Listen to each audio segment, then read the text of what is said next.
As transaccións no mercado da San Lucas comezan cedo e teñen o seu procedimento. Viña entregar unha potra a este señor que lle vindín. Traigo o cabalo para que veña detrás del. Senón non sabe andar non sabe remalear.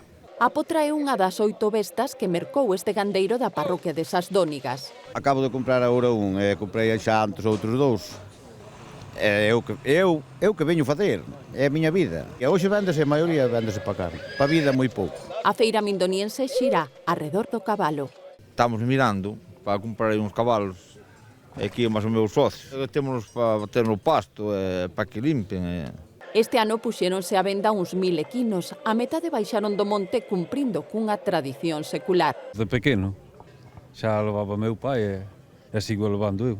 Con 863 anos de historia, a San Lucas é a festa máis antiga de Galicia. Ao final é unha festa ancestral e despois aparte porque é unha festa onde se reúne moitísima xente, onde a población de Mondoñedo estes 4 días multiplícase por miles, temos xente de todos os laos, por así dicilo, de Cantabria, de León, de Asturias e sobre todo de Galicia, pero bueno, é un referente. É unha tradición que hai que manter. No campo da feira de Mondoñedo, co gando equino convive o vacún.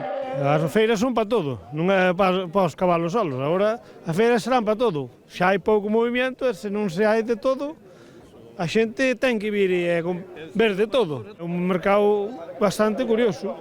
Sí. É un mercado moi bon que se ve o ganado moi ben. Está ao aire libre, como antiguamente.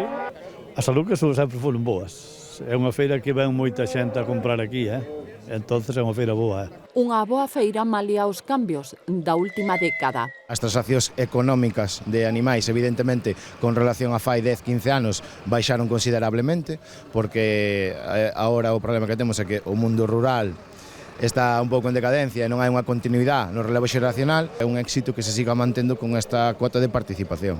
Sen dúbida, a súa difusión contribúen os visitantes que acoden á cita. Hai que ter manter vivo os arraigos nosos galegos que hai que non se acaben. As fotos subirán ás redes sociais dende as que tamén se está a mover o desenvolvemento rural.